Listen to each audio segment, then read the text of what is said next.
السلام علیکم۔ آج ہم پاکستان کی معاشی اور مالیات میں جو پچھلے ہفتے کچھ اہم چیزیں ہوئی ہیں ان پر ایک نظر ڈال رہے ہیں۔ ہمارے پاس Pakistan economy and finance plus کے کچھ اقتباسات ہیں۔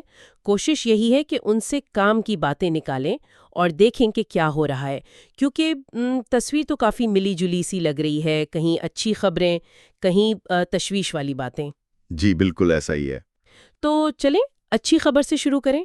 پیٹرول سستا ہوا ہے، کچھ 5.86 روپے فی لیٹر کم۔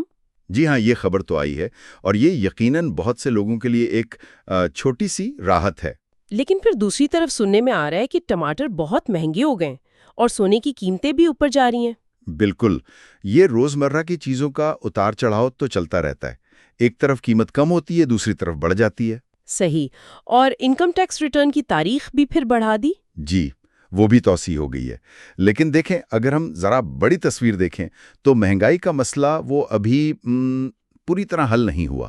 اچھا، آئی ایم ایف کا اپنا اندازہ ہے کہ اگلے سال مہنگائی شاید 6% تک چلی جائے، جو اس سال کے 4.5% سے زیادہ ہے۔ اوہ، اور ابھی اوگرا نے، یعنی جو گیس ریگولیٹر ہے، انہوں نے بھی S N G P L اور S S G C L صارفین کے لیے گیس کی قیمتیں بڑھا دی ہیں۔ تو مطلب گھریلو بجٹ پر دباؤ تو رہے گا۔ جی، لگتا تو یہی ہے۔ یہ تو تھوڑی فکر کی بات ہے، لیکن کچھ مثبت خبریں بھی تو ہیں، خاص طور پر بین الاقوامی محاذ پر، آئی ایم ایف والی۔ جی ہاں، وہ بہت اہم پیش رفت ہے۔ پاکستان اور آئی ایم ایف کے درمیان سٹاف لیول معاہدہ ہو گیا ہے۔ 2 پروگرامز کے تحت ہے نا، ای ایف ایف اور آر ایس ایف۔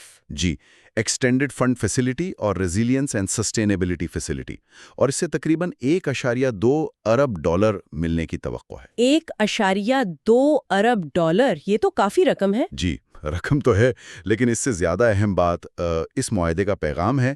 یہ عالمی سطح پر اعتماد کی بحالی کا اشارہ ہے۔ صحیح، یعنی دنیا اب پاکستان کی معیشت پر زیادہ بھروسہ کر رہی ہے۔ ایک طرح سے جی، اور اسی سلسلے میں ایک اور خبر بھی اہم ہے۔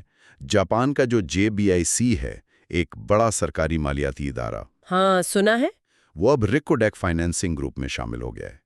یہ صرف پیسے کی بات نہیں، یہ جاپان جیسے محتاط ملک کا ایک طویل مدتی منصوبے میں آنا، یہ پاکستان کے لیے ایک مثبت اشارہ ہے۔ اچھا، یہ تو واقعی اہم ہے، اور ایک نئی ایئر لائن بھی آ رہی ہے، سنا ہے۔ جی، یہ بھی اسی بڑھتے ہوئے اعتماد کی ایک نشانی ہے۔ تو اس سب کا اثر ہماری اپنی مارکیٹ یعنی اسٹاک مارکیٹ پر بھی پڑا ہوگا۔ کیسا رہا پچھلا ہفتہ؟ جی، اسٹاک مارکیٹ KSE 100 انڈیکس، اس میں اتار چڑھاؤ تو رہا۔ ہفتے کے شروع میں کچھ دباؤ بھی تھا، شاید منافع خوری کی وجہ سے یا افغانستان کے ساتھ جو تھوڑی کشیدگی تھی، لیکن مجموعی طور پر ہفتہ مثبت رہا۔ انڈیکس تقریباً 0.44% بڑھ کر بند ہوا۔ اور اس بہتری کی وجہ آئی ایم ایف والی خبر تھی۔ جی بالکل، آئی ایم ایف معاہدے کی خبر نے سرمایہ کاروں کے حوصلے بلند کیے اور مارکیٹ کو سنبھالنے میں مدد دی۔ لیکن آپ نے پہلے مہنگائی اور گیس کی قیمتوں کا ذکر کیا، کیا کوئی اور چیلنجز بھی ہیں جن پر نظر رکھنی چاہیے؟ ایک چیز جو اکثر زیر بحث آتی ہے وہ ہے بینکوں میں ڈپازٹس کی شرح۔ پاکستان میں یہ دوسرے ترقی پذیر ممالک کے مقابلے میں کافی کم ہے۔ اچھا، اور دوسری طرف حکومت کو آمدنی بھی بڑھانی ہے آئی ایم ایف پروگرام کے تحت، تو نئے ٹیکسز پر غور ہو رہا ہے۔ جیسے کن چیزوں پر؟ بات چیت تو چل رہی ہے، جیسے سولر پینلز پر یا انٹرنیٹ سروسز پر۔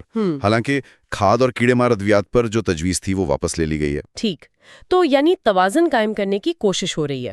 اچھا، کارپوریٹ سیکٹر میں کیا خاص رہا؟ کوئی بڑی ڈیلز؟ جی، کچھ قابل ذکر چیزیں ہوئی ہیں۔ ایک تو اسٹیٹ بینک نے سامبا بینک کو مکمل اسلامی بینک بننے کی ابتدائی منظوری دے دی ہے۔ اوہ، یعنی وہ اب شریعہ کمپلائنٹ بینک بن جائے گا؟ جی، پوری طرح سے۔ یہ ملک میں اسلامی بینکنگ کے بڑھتے ہوئے رجحان کو بھی ظاہر کرتا ہے۔ صحیح۔ اور امریلی اسٹیلز کا بھی کچھ تھا۔ جی، امریکلی اسٹیلز نے بینکوں کے کنسورشیم کے ساتھ ری اسٹرکچرنگ کا معاہدہ کیا ہے۔ یہ شاید ان کے لیے مالی طور پر مددگار ثابت ہو۔ اور ٹھٹھا سیمنٹ نے بھی کوئی سرمایہ کاری کی ہے؟ ہاں، انہوں نے پاکستان سروسز لمیٹڈ، جو پرل کانٹیننٹل ہوٹلز چلاتے ہیں، اس میں تقریباً 28% حصہ خریدا ہے۔ یہ شاید ڈائیورسفیکیشن کی کوشش ہے۔ دلچسپ۔ اور آخر میں ریگولیشنز کے حوالے سے بھی کچھ نئی چیزیں آئی ہیں؟ جی ہاں، 2 اہم چیزیں۔ ایک تو اسٹیٹ بینک نے بینک صارفین کے ساتھ بہتر سلوک کے لیے ایک نیا فریم ورک BCNRF جاری کیا ہے۔ مقصد ہے شفافیت اور صارفین کا تحفظ۔ یہ تو اچھی بات ہے۔ اور دوسری طرف نادرا نے ڈیجیٹل شناخت اور ڈیٹا کے تبادلے کے لیے نئے قواعد جاری کیے ہیں۔ ڈیجیٹل آئیڈینٹی ریگولیشنز 2025 اور NDEL ریگولیشنز 2025۔ اچھا، یہ کس لیے ہیں؟ ان کا مقصد ہے پاکستان میں ایک محفوظ اور جدید ڈیجیٹل ایکو سسٹم بنانا، یعنی ڈیجیٹل لین دین آسان اور محفوظ ہوں، خدمات تک رسائی بہتر ہو۔ یہ ڈیجیٹل معیشت کے لیے بہت ضروری قدم ہے۔ تو اگر ہم سمیٹیں تو معیشت میں ملے جلے رجحانات ہیں، IMF کی مدد اہم ہے، عالمی اعتماد کچھ بہتر ہو رہا ہے، جی، لیکن مہنگائی، کم ڈپازٹ جیسے چیلنجز بھی ہیں۔ کارپوریٹ سیکٹر میں بھی حرکت نظر آ رہی ہے، بالکل۔ اور ساتھ ہی ریگولیٹری سطح پر ڈیجیٹلائزیشن اور صارفین کے حقوق پر توجہ دی جا رہی ہے۔ صحیح۔ تو یہ ہفتہ پاکستان کی معیشت کی متحرک کمپلیکس صورتحال کو ظاہر کرتا ہے۔ جی، فوری مسائل بھی ہیں اور طویل مدتی اصلاحات کی طرف قدم بھی اٹھائے جا رہے ہیں۔ بالکل۔ یہاں ایک سوال ذہن میں آتا ہے جس پر شاید غور کیا جا سکتا ہے۔ یہ جو نئے ڈیجیٹل شناختی نظام آ رہے ہیں اور اسلامک بینکنگ جس طرح پھیل رہی ہے، جی، یہ چیزیں آنے والے سالوں میں عام آدمی کے روزمرہ کے جو مالی معاملات ہیں، بینکنگ ہے، لین دین ہے، ان کو عملی طور پر کیسے بدلیں گی؟ اس کا کیا اثر ہوگا؟ یہ سوچنے کی بات ہے۔